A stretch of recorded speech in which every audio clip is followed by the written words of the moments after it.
My name is Burke Hedges, author of the best-selling book, The Parable of the Pipeline. I open my book with a story about Pablo and Bruno, who take two very different paths in their quest for financial independence. What you're about to see is the delightful animated story of their adventure. So, sit back, relax, and enjoy the life-changing lessons in The Parable of the Pipeline.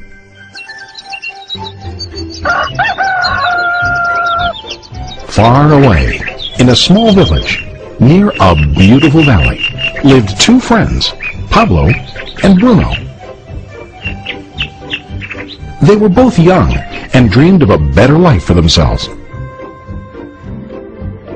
They'd often discussed their dreams about how they would become the most successful men in the village.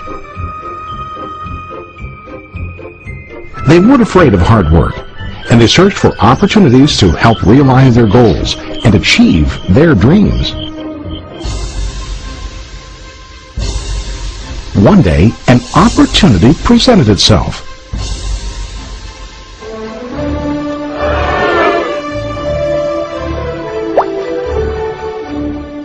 The mayor of the village decided to hire two people to bring water from a spring up on the mountain, across the valley, back down to the village. They were to be paid based on the amount of water delivered to the village. Bruno and Pablo enthusiastically got to work. Every day, from morning till evening, they carried buckets to and from the spring. They worked hard, carrying water to the village. In the evening, they'd return home with their day's wages.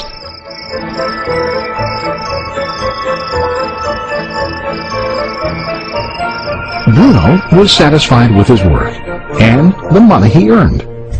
He was sure that with this work he could achieve his dreams. Bruno thought that to increase his wages he could use bigger buckets to bring more water each trip. He believed with a larger income he would soon be able to buy a cow and the house that he dreamed about.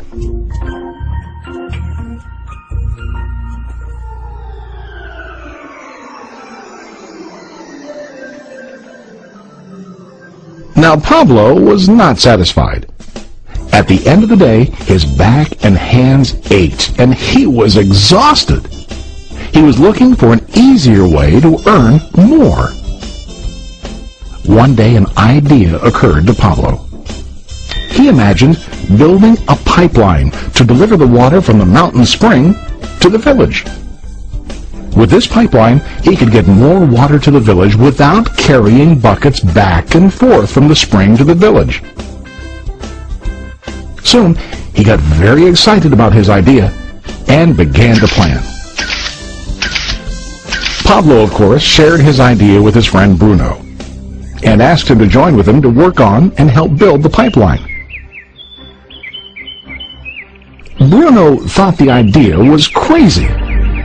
All Bruno could think about was what his money could buy today and how to get it quicker.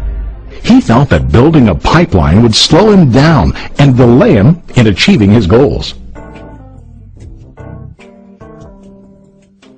Instead, Bruno got bigger buckets and went more often back and forth, fetching water. He was sure that with this method, he could make more money. Pablo decided to build the pipeline on his own.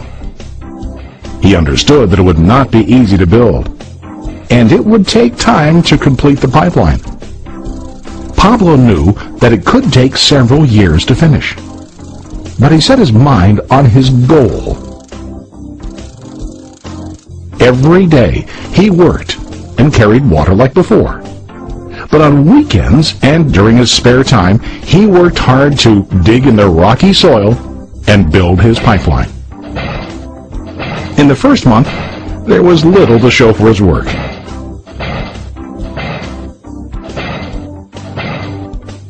Bruno and the villagers laughed and teased him. They called him Pablo the Pipeline Man. During this time, Bruno's income doubled. He already bought a cow and a bigger house. His lifestyle changed. He now spent time after work in the bar, enjoying his hard-earned wages from delivering water.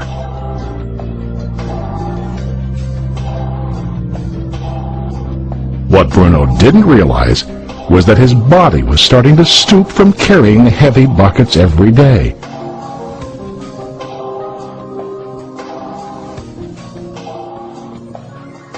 His face looked worn and his body tired.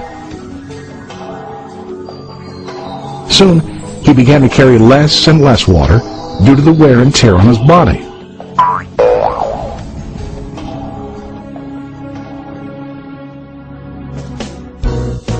Month after month, Pablo worked. Soon a year passed, and then a second year. Finally, Pablo finished his pipeline. He now used his pipeline to deliver water to the village instead of carrying buckets. Pablo was now earning more money than ever before. The water continued flowing to the village, while Pablo wasn't working. While he slept and ate, the water flowed. Pablo was happy and proud of his insight, persistence, and hard work. Now his income flowed as long as the water flowed through his pipeline.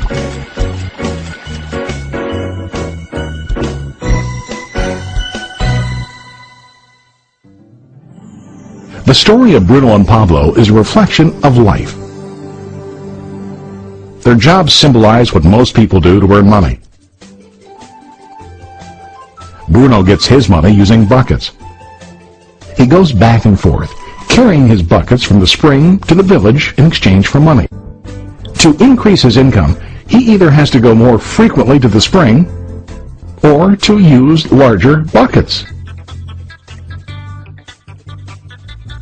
It's common in real life to increase our income by working harder. For example, working overtime or getting a second job. We also increase the size of our buckets by accepting a higher paying position, which often includes spending more time on the job.